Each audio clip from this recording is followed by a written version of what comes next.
A todos, a todas, eu sou José Francisco Quer Saraiva, eu sou presidente do Conselho Curador da Fundação Síndrome de Down e eu venho aqui agradecer a todos os presentes por esse nobre momento onde a gente dá início a esse leilão de arte e simboliza o início de uma grande campanha que a Fundação de Síndrome de Down traz hoje para toda a sociedade.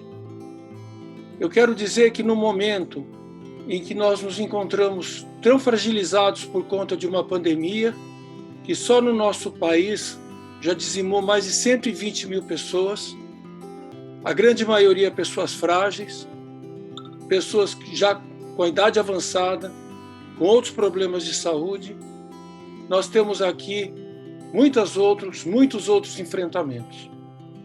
E a Fundação Síndrome de Down, dentro dos seus 35 anos de existência, fazendo um trabalho que já foi internacionalmente premiado pela sua competência, pelo seu modelo, o modelo que os senhores viram nessas fotos e nesses vídeos, o modelo que respeita a autonomia, respeita a independência e dá instrumentos para os nossos jovens para eles poderem integrar na sociedade como um todo, de forma inclusiva. É essa a nossa missão, é esse o nosso trabalho. Eu posso dizer que nesses mais de 35 anos de trabalho dedicado, a Fundação sempre lutou com grandes dificuldades. E ela tem o orgulho de dizer que mais de 90% dos nossos usuários são do Sistema Único de Saúde, dando acesso a quem pede e não a quem pode. Diante disso, nós vimos aqui hoje trazer a público, a sociedade, dar o pontapé inicial dessa campanha com esse nosso leilão para mostrar à sociedade o nosso trabalho, quem é a Fundação de Síndrome de Down, quem são os nossos jovens, quem são aqueles que passam por aqui e que hoje estão inseridos no mercado de trabalho, estão inseridos dentro da sociedade, de uma forma independente, de uma forma autônoma e, por que não, de uma forma digna. E diante disso, nós vamos pedir a ajuda de vocês, todos aqueles que assistem esse vídeo, todos aqueles que participam dessa campanha, para que nos ajudem. No momento em que enfrentamos, novamente, uma grande fragilidade de uma pandemia que mudou com a vida de muitos de nós, que tirou o emprego de muitos pais e mães trabalhadores desse país, que tirou filhos de escola, que botou pessoas em hospital e muitos que perderam seus parentes. Nós vimos contar mais uma vez com a solidariedade de todos. Solidariedade para continuar enfrentando os nossos desafios. Solidariedade no momento em que é preciso que a sociedade se mobilize em prol da Fundação, em prol das causas sociais. Passar um pouco pela história da Fundação. Acho que muito o Dr. Saraiva já colocou, né? São 35 anos de trajetória e que parte da idealização e sonhos de um grupo de pais que, acreditando nessas capacidades das pessoas com síndrome de Down, buscaram um espaço educacional e terapêutico integrado, no qual esse indivíduo fosse considerado em sua totalidade. Então, essas inquietações, né, do processo de inclusão e a inovação é a marca, né, que a Fundação carrega durante todo esse tempo. Eu me limitei aqui a pegar alguns pontos, né, em especial dentro dessa história, onde nessa trajetória em 97, por exemplo, né, algumas das inquietações faz com que há uma transição nessa forma de atuação. Nesse momento, a Fundação ela deixa de ser uma escola especial, passa, né, a ser um local de apoio e mediação a pessoas com síndrome de Down e outras deficiências intelectuais. E nessa trajetória toda, então, nesses últimos anos, acaba marcando, né, sempre muito envolvida em estudos e experiências exitosas internacionais, adota o modelo, né, como uma referência, né, como um modelo social de atendimento à pessoa com deficiência, que não deixa de ser fazer uma prestação de serviço, né, a essas pessoas com deficiência, tendo como principal objetivo essa promoção do desenvolvimento integral. Boa noite.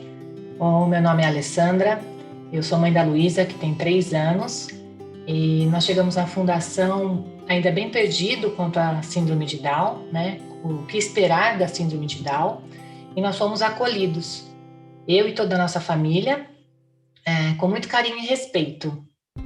Todas as minhas dúvidas, os meus anseios foram tratados de forma muito respeitosa e sempre nos mostrava que antes da síndrome de Down, a Luísa era um ser humano complexo em desenvolvimento e em formação. À medida que a Luísa cresce, as necessidades de fisioterapia, TO, fonoaudióloga estão sendo atendidos todos pela Fundação. Em parceria com a nossa família, né? Esse ser perfeito que é a minha filha tem se desenvolvido de maneira surpreendente. Primeiro vamos falar do tempo que você está na Fundação, né? Que parece que é bastante pelo que você me contou. Quanto tempo faz que você está na Fundação, Eric? 29 anos. Uau, Eric, 29 anos, mas quantos anos você tem? 36 anos. Caramba, Eric, você passou grande parte da sua vida na instituição, né? Você consegue se lembrar com quantos anos você entrou na Fundação? Entre 8 e 9 anos. Eric, e quando você me contou da sua história na instituição, na Fundação, quando você chegou na Fundação, você precisou de um serviço específico, né? Você fez uma coisa na Fundação que você me contou. Você sabe me falar um pouquinho? Não sabia falar direito. Na época eu fazia Fonoaudiologia, Eric, é isso? Fonoaudiologia infantil. O que mais? Você participou das oficinas também, não participou das oficinas protegidas na época que a Fundação tinha? Cartonaria, reciclado, marcenaria.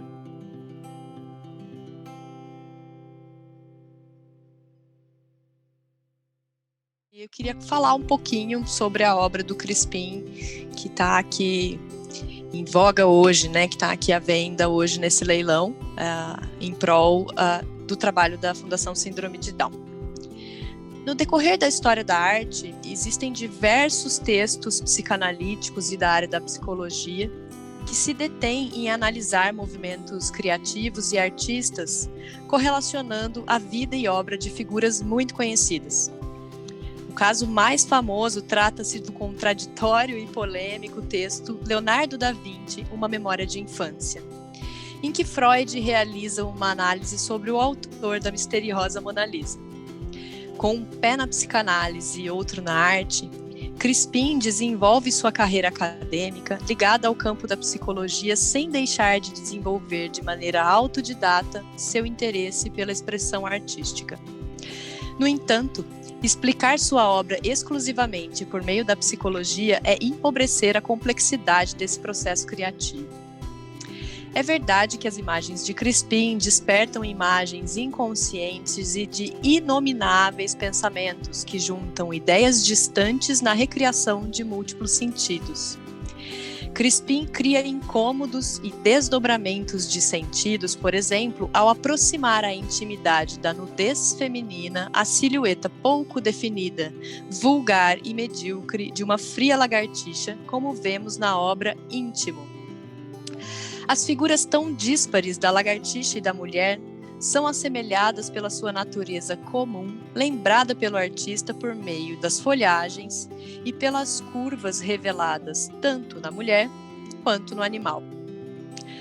Na obra Reunião, o artista espreme uma pequena multidão no limite do retângulo que emoldura a imagem.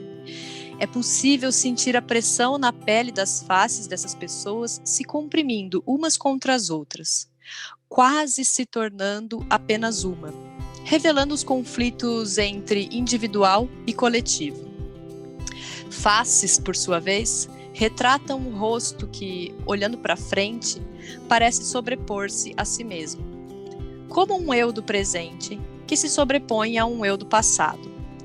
As faces de uma mesma vida que são emolduradas por formas geométricas, linhas e texturas que, lembrando um quebra-cabeça de cores análogas, compõem um contorno contrastante às figuras pálidas. Por fim, mulher é a representação de profundos antagonismos. As cores que dividem o quadro ao meio compõem na mesma imagem luz e sombra, liso estampado, simetria e assimetria, destaque e apagamento. Essa última característica, e na minha opinião a mais interessante, mescla figura e fundo, pois parte do corpo da mulher traz para si elementos do fundo da imagem, destacando-a e apagando-a ao mesmo tempo. Esses são apenas exemplos da obra de Crispim. Temos outras obras nesse leilão. E é claro que essas são as minhas interpretações. Isso que há de mais lindo na arte, a possibilidade de despertar individualmente nossas vivências e memórias, tornando essa experiência única. Poderíamos descrever as obras de Crispim pela ótica da sua experiência na psicologia, traçando inúmeras explicações teóricas sobre suas imagens ligadas a esse campo. Mas a trajetória de Crispim, revelando vertentes mais junguianas que freudianas, coloca o trabalho manual como sendo vital para o desenvolvimento do seu intelecto, também muito criativo. Se me perguntassem se ele é um psicólogo que revela conceitos psicanalíticos em suas obras, eu diria que Crispim está mais para um artista que transbordou sua criatividade para o campo acadêmico e da clínica. Como arte educadora, atuo no projeto Ateliê Aberto, financiado pelo Pronas, que atende adultos com deficiência intelectual com o objetivo de inclusão cultural. Ao contrário do que comumente acreditamos, a fruição e a prática artística não se constitui uma dádiva com a qual nascemos, mas são hábitos criados desde a tenra infância por meios de costumes, práticas e aquisição de um vocabulário, código e técnicas específicos. Dessa forma, o ateliê da Fundação Síndrome de Down promove a apreciação de obras ao realizar a leitura de manifestações culturais, assim como estimula e divulga a produção artística de pessoas com deficiência intelectual como fruidores e produtores de arte e cultura. Para que esse projeto e outros da Fundação possam continuar com qualidade, ampliando cada vez mais a extensão de atendidos, a gente pede que você entre no site e dê seu lance. Ou então, acesse o site da campanha e possa nos ajudar com a sua doação. Agradeço